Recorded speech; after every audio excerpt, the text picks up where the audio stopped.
네이버에서 AP투자연구소를 검색하시고 홈페이지로 들어오세요. 김영재 소장이 매일매일 실시간으로 추천 종목과 시황 분석을 진행하며 장 마감 후 결산 내역도 투명하게 공개하고 있습니다. 주식이 어렵고 종목 찾기가 힘든 분들을 위해 무료로 진행하고 있습니다. 네, 안녕하세요. AP투자연구소의 윤서무엘 팀장입니다. 오늘 알아볼 기업은 제넥신이고요. 코드 번호는 095700입니다. 네, 현재 시각 6월 18일 금요일 2시 7분을 지나가고 있습니다. 전일에 이어서 리뷰를 진행하게 될 텐데요. 일단 어제 방송에서 플레임샷님이 또 댓글을 달아주셨어요. 그래서 홈페이지의 주주들과의 소통을 위한 자료가 상세히 올려놨더라고요. 바쁘셔서 못 보셨을 것 같네요. 네, 아직 못 보셨으면 다음 리뷰 때 활용해 보셔도 될 것 같다. 이렇게 하셔가지고 그래서 제가 당연히 오늘 다운을 받아왔습니다. 이거죠. 그래서 사실 제가 오늘 말씀하신 대로 제가 진짜 요즘에 너무 바쁘고 그 다음에 막 저녁에 또 회식이랑 술 약속이 너무 많아가지고 너무 피곤한 상태여서 그래서 조금 막 집중력이 좀 떨어져 있는 상태예요. 네, 근데 이런 거 같은 경우 좀 중요한 내용이라서 제가 또 저희 그 알파팀에 있는 그 강마을 팀장한테 제 옆방이거든요.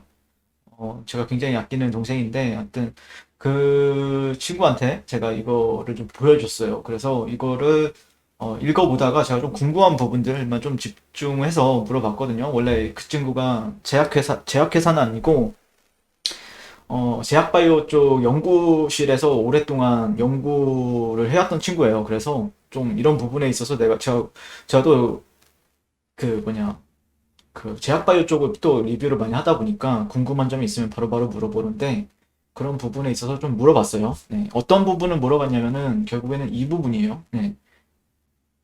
99의 일상 결과 관련. 네. 그래서 자금 조달을 위한 턴시트까지 이제 돌리고, 갑자기 급선회한 배경이 무엇인가, 사전에 검토했던 배경과 1200억 원 산출 근거는 무엇인가에 대해서 이제 코로나 백신 임상 3상의 대규모 자금이 필요하여 이사회 자료를 준비하는 과정에서 다양한 자금 조달 방안 검토 중 전환사채 가능성도 태핑하던 중이었다. 그래서 200억에서 300억 선의 소규모 조달 가능성은 남아있다. 소규모 자금도 외부에서 조달할 계획은 없다.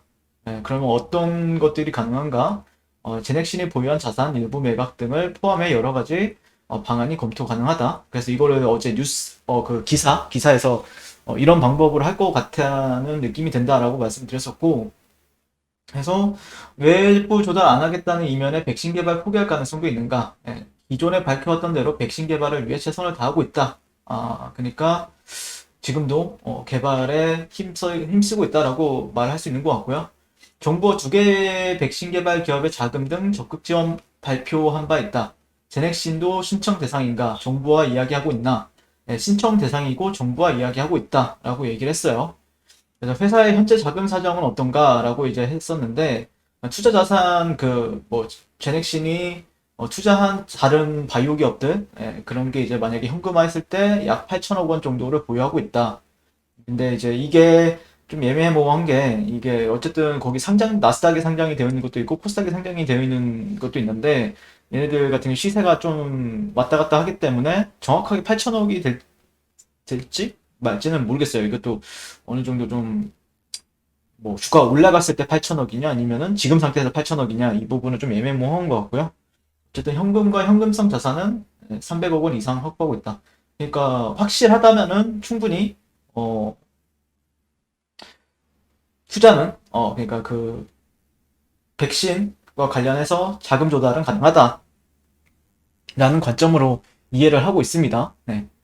자, 그리고 이게 좀 중요한데 GX19N의 타백신 대비 중화항체가 현재 낮은 이유가 무엇인가? 중화항체 같은 경우에는 바이러스의 독소를 좀 약하게 만드는 애인데 이게 기본 데이터가 없어도 된다라고 하더라고요.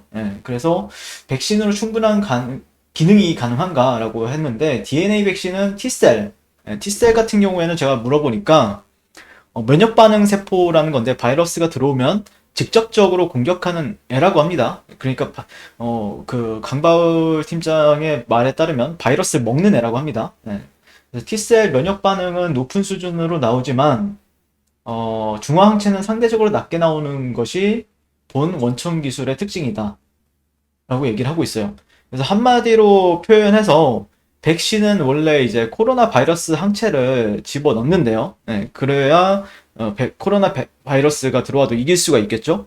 T셀이 코로나 바이러스 항체를 이제 기억하게 되는 건데, 그래서 코로나 바이러스가 몸 안에 들어왔을 때 T셀이 기억하고 있다가 약점을 알고 죽인다고 합니다.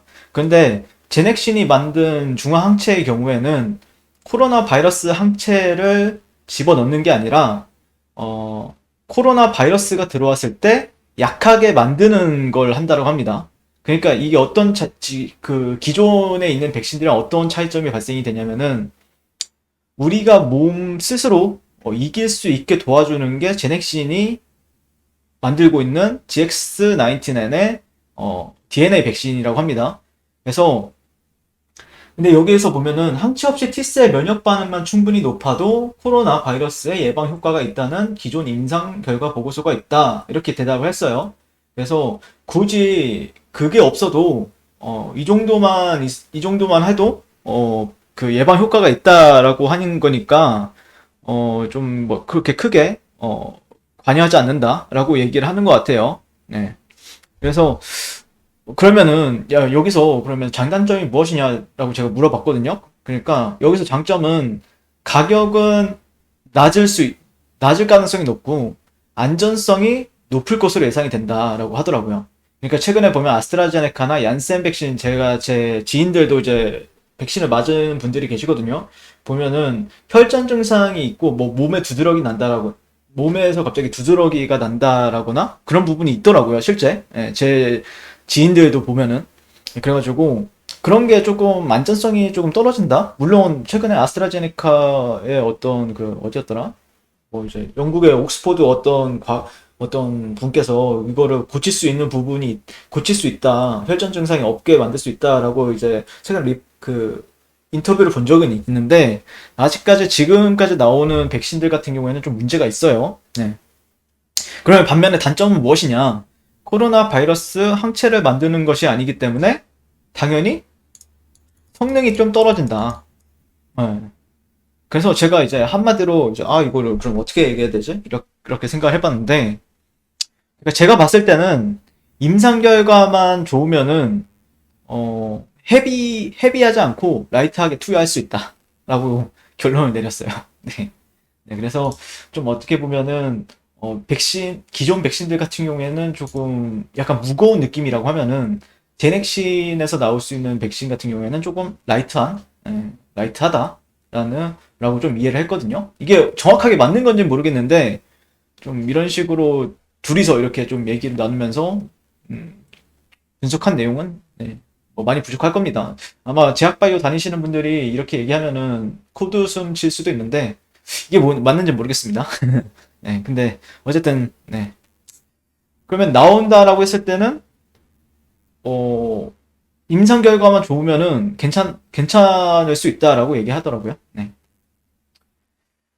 그래서 비교 임상이 아니라 가짜 약 위약금과 대조하는 유효성 임상 승인은 가능하다라고 얘기를 했고요. 네. 정부에서 7월 임상 3상에 들어가는 2개의 업체에 적극 지원 예정. 현재 논문 결과로 제넥신이 정부 지원 받을 수 있나? 라고 하셨는데 현재 논문 결과는 임상 1상에 대한 결과다. 이 A상 결과가 있어야 성구매 등 3상에 대한 정부의 적극적인 지원을 신청할 수 있다. 라고 하기 때문에 7월의 임상은 아닌 것 같아요. 아닌가? 네, 임상 2A상의 중간 결과 발표 계획은 바로 나오네요. 고령자 임상 진행 현황과 결과 발표 계획은 임상 2A상 중간 결과는 7월, 고령자 임상 1상 중간 결과는 8월 중 분석될 것이며 공식적인 외부 미팅에서 발표하겠다. 네. 현재 임상 결과로도 제넥신이 추구하던 베스트 백신의 목표를 이룰 수 있나? 그 근거는 무엇인가? 현재 허가받은 백신들과 비교하여 가장 높은 수준의 안전성을 확인하였고, 그쵸? 그러니까 이거를 제가 보고 제가 여기서 좀 막혔거든요. 근데 여기서 바로 얘기해주네. 안전성을 확인했다. 다른 백신들보다 안전성이 뛰어나다. 그래서 스파이크와 뉴클레오캡시드 항원이 탑재되어 강력하고 광범위한 T셀을 유도, 다양한 변이에 대응할 수 있는 백신이다. 그래서 경영진의 구두 발표와 임상 논문의 차이가 있는 이유는 구두 발표에서 논문 게재된 데이터 중 일부를 발표한 것이다. 실제 데이터와 차이는 없다. 라고 얘기를 하고 있습니다. 그러네요. 인도네시아 같은 경우에는 이 삼상이 이제 언제쯤 승인 예상이 되나 하고 있는데, 이 예상 데이터를 요청하여 늦어지고 있으면 리뷰 결과를 기다리고 있다. 최대한 빨리 승인 받도록 노력하고 있다. 네. 네.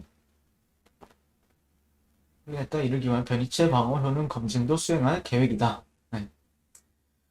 인도네시아 외 다른 국가의 임상 신청 등 현황은 남미, 아시아, 아프리카 국가들을 대상으로 논의 중에 있고, 한미 계약 발표 시 인리 외 타국가 수출 가능하다고 했는데, 선판매 진행 현황은 인도네시아를 시작으로 다국가 글로벌 임상이 진행되면 임상 수행 경과에 따라 좌우될 것으로 예상한다. 네. 그래서 백신의 상업화 출시 시점은 임상 3상 데이터가 얼마나 빨리 나오느냐에 따라 달라질 것으로 예상한다. 라고 얘기를 하고 있고요. 어려움은 임상 참여자 모집에는 어려움이 없는지, 이게 가장 좀 요즘에는 임상 같은 경우에는 좀 핵심이죠. 네. 좀 백신 보급 확대에 따라 어려워질 수 있으나 아직 아시아, 아프리카 등에서 임상 모집이 가능하다. 네. 그래서 GX19에는 기존 코로나 바이러스뿐만 아니라 변이체도 함께 방어가 가능하다. 코로나19가 엔데믹화되어 독감과 같이 매년 재접종해야 한다면은 새로운 변이체에 대한 시장 가능성도 열려 있다. 네. 그쵸. 이거 맞는 말이죠. 네.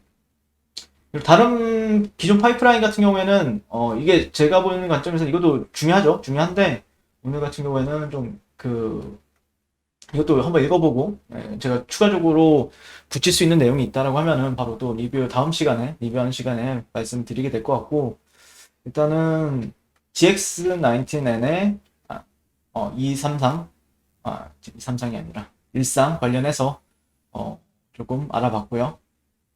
일단 뭐 부정적이지도 않고 긍정적이도 않다라는 관점인데, 또 그렇게 막 나쁘게만 생각할 필요는 없는 것 같아요.